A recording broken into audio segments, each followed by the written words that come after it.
Salutations, everyone. Salamander here, and in this episode of the Dark Theory Mythos, I am going to describe a bit, I guess, give a bit more detailed description on the Hadal Dimension Macro Hunter category. Now, macro hunters, as I described before, are essentially a bit identical in a sense to predators, to the predator category of Hadal dimension organisms, in that they are all carnivorous or apex or you know predatorial organisms. I'm sorry.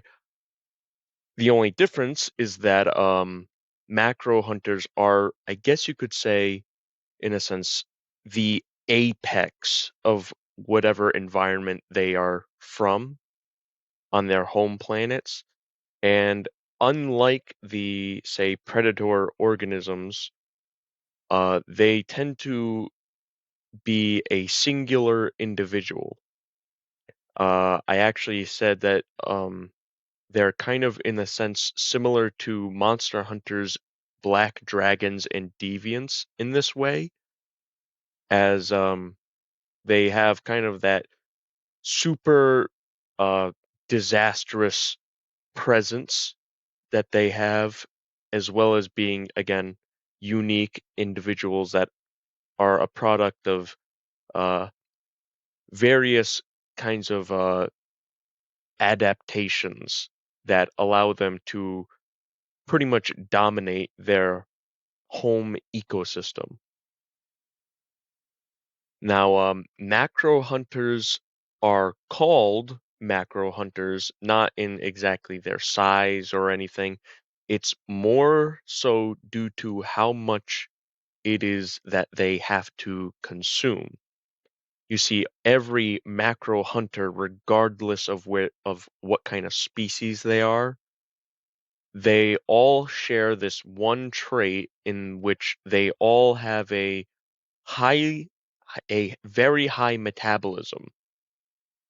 I used the example of imagining the entire population of New York City as pretty much to give you a good idea as to how much biomass a macro hunter needs to consume, or matter that they have to consume on a daily basis, and that is the bare minimum in order to survive. Now, obviously, this bare minimum can also vary depending on, the individual macro hunter of which we're talking about, because some are indeed big, some are surprisingly small, but um, they're all pretty much uh, extremely dangerous creatures.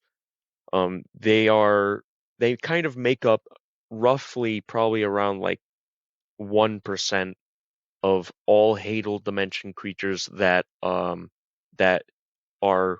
seen, and this can also be attributed to the fact that whenever they uh, show up, they don't exactly leave any witnesses.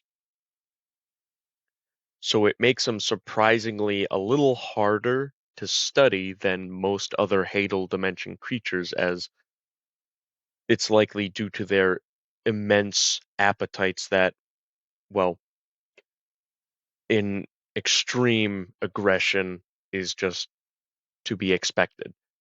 Um, I also touched upon how macro hunters have their ethereal abilities are a bit more specialized than most other Hadal dimension creatures, in that their abilities tend to be surrounded a bit more on killing or essentially converting a huge amount of whatever it is they're trying to go after into something that they can consume rather quickly. And I use the example of some macro hunters, which I will cover as we go on, will actually have the ethereal ability to, produce fire and would essentially be able to consume whatever the byproduct of the fire. This could be smoke or ashes or whatever, in order to essentially be able to burn both organic and inorganic matter in order to satiate their hunger for a bit, or to uh, m- maintain their nutritional needs. Um, However, this isn't every macro hunter. M- Not every macro hunter has crazy abilities, and some of them, I think so far, only one macro hunter that we know of so far doesn't have any kind of special ability other than it having super supreme senses that aren't explainable, and it's just all around a very good hunter. I don't want to, describe it too much here, as it's probably going to be something that's covered in later chapters. But anyway, um, all macro hunters uh, are capable of interdimensional travel. They're all capable of sensing things in other dimensions. This being certain phenomenon. No one knows how they seem to sense or know when there is suitable prey in another dimension. All we do know is that they can.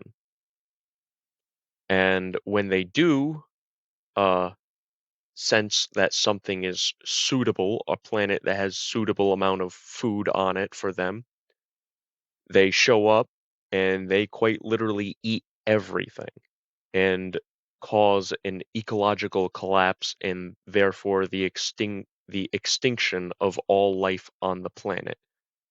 This is why I kind of used kind of I'm sorry, I'm stumbling a little bit. This is why I kind of compared them to the black dragons of Monster Hunter, as they are literal, um like, they're not like walking disasters like an elder dragon would be. They are literally an apocalypse. And it doesn't matter how big the individual macro hunter is, this is pretty much the result. What does change is, how fast they're capable of doing it. As a giant kaiju-sized macro hunter is probably going to annihilate all life on a planet faster than one that would probably be smaller than a human. Now, there aren't too many macro hunters um, known, at least in this point of time. Uh, some of them are surprisingly elusive creatures, despite them falling into this category. The macro hunters are pretty much just a a creature that, if you see one and you know it is one, you're pretty much screwed, because unless you are somehow lucky to leave the planet in an evacuation or something, you are most definitely going to perish. Now, that should just about be everything on the macro hunters.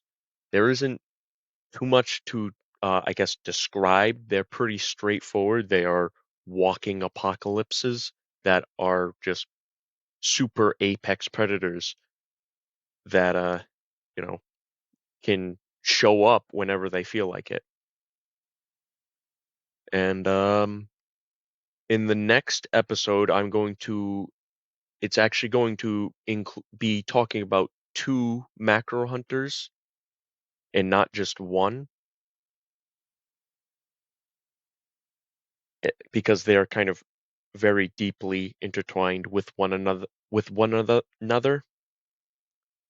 But until then, I hope you enjoyed this little uh this little explanation on the macro hunters a little bit more.